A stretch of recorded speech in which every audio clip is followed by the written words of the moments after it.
Yeah, we've known about Nigel for a long time, and really it's his attitude, the way that he wants to improve, that he's so into, the X's and O's. He's that kind of kid. He's the kind of kid that's coachable and wants to learn. What's realistic for him this year? That's hard to say, right? I mean, first thing is we have to get him to know where his classes are and all. He's still a freshman, so we'll wait and see.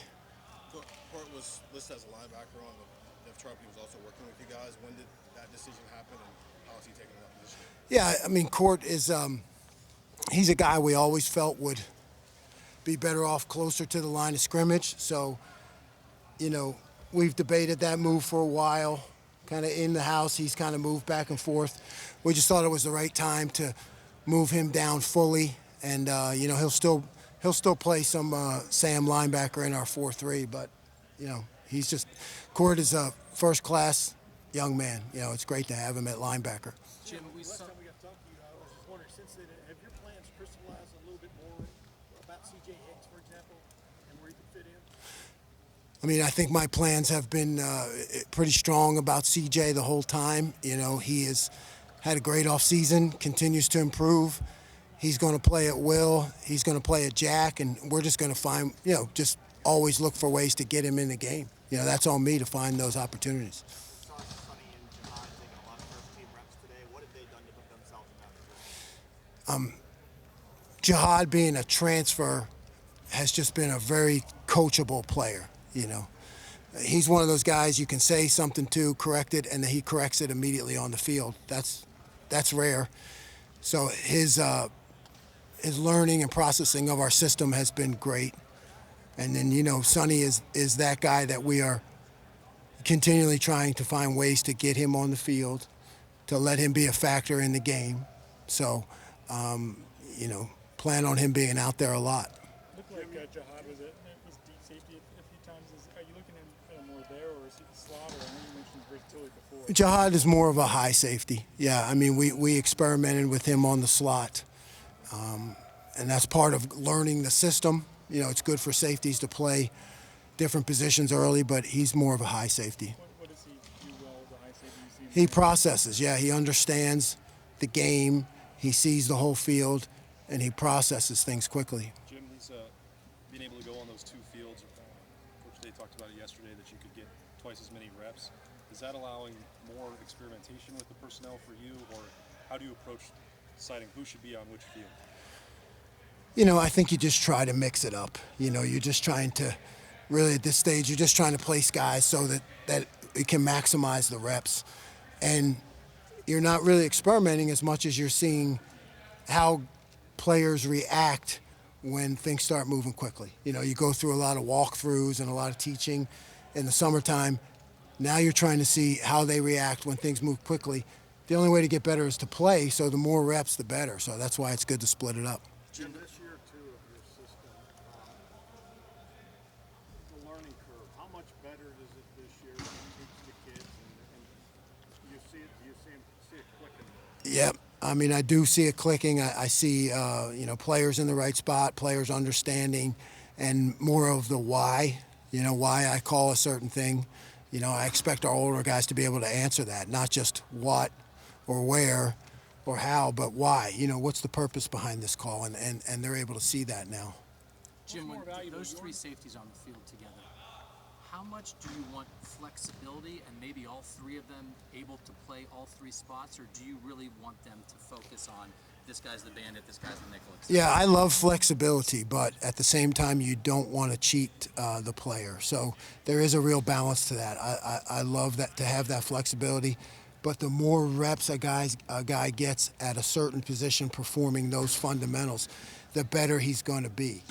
So right now, I'm leaning more towards, get him set, get him in place, let him, get better at the fundamentals of that position. Jim, you've been asked this a million times. What did you learn about the Michigan game rivalry? I just learned we have to do better on defense. I mean, that's the bottom line. No other way to explain it except we got to be better. Jim, can Sonny play nickel in your base defense? I know you used him as the big nickel last year. He was Schwarber and Marv all won't play out there. Do you look at him as a guy who can do that kind of stuff? Yes. When did you, because I think we all would have assumed that he would be more of maybe a bandit or even an adjuster than a nickel. When did you kind of learn that he could do that? Yeah, don't assume anything with Sonny. I mean, he's extremely talented and he can do it all. Jim, how big of a jump can your defensive line take this year with some of the talent you have coming back there? You know, sky is the limit. Got the best coach. You got veteran players. You got some depth. You know, the heat, repetition up front. You need a lot of depth so those guys can play fast. But I don't see any limitations to why they can't be, the best in the country. Jim, I know it's just one day, but to have Tommy and Steele back there when you didn't really have him in the spring, what was it like seeing those guys? That's great to have Tommy back. You know, he's our leader.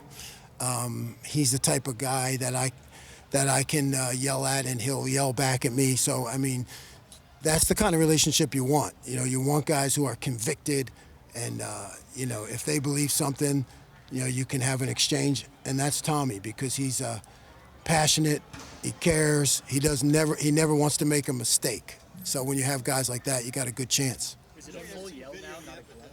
Did somebody just jump out at you today? I mean, it just caught your eye.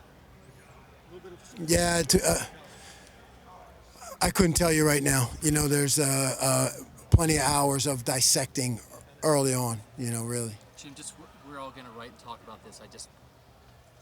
Looked like Jihad, Sonny, and Lathan were a package of safeties together more often than not on the field. In that group, is Jihad the adjuster, Lathan the bandit, and Sonny the nickel?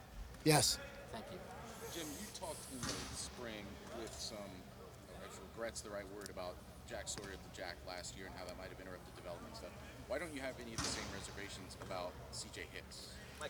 I think different. They're different players. They're different players, and CJ's got that short space, quickness, and burst. Jack is more powerful, so I just think CJ fits the mold better. Jim, was Sonny out there more because Cameron was hurt today? No, Sonny's out there because that's where we want him. Jim, you have a guy like Sonny who's so versatile. Like you mentioned, you said don't assume anything about where you want to put Sonny.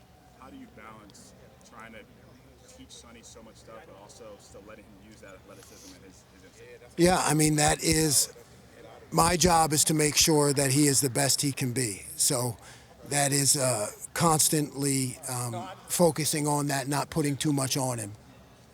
So you watch the film and you put a little bit. You just kind of go back and forth to see where his best learning curve is.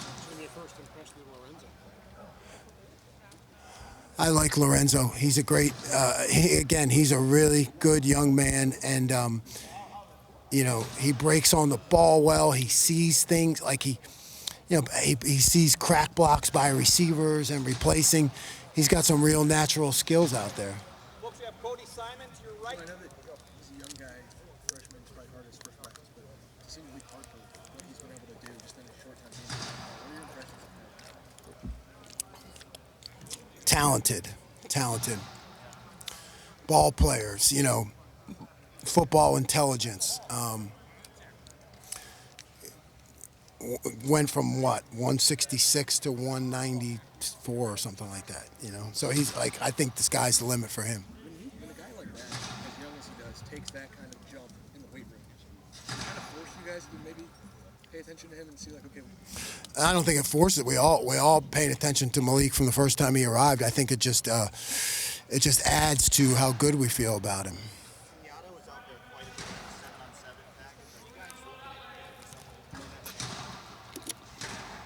Not right now, but he's, he does have some talent to be a dropper.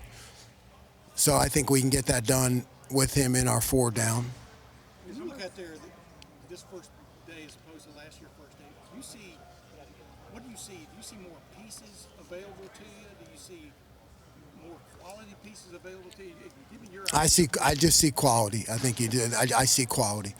I see adjustments. I see fits. I hear more than see communication. Communication is the biggest thing, particularly with this generation, because they're on their phones all the time, and sometimes they text each other when they're sitting in the same room. So our job is to get them to talk to each other.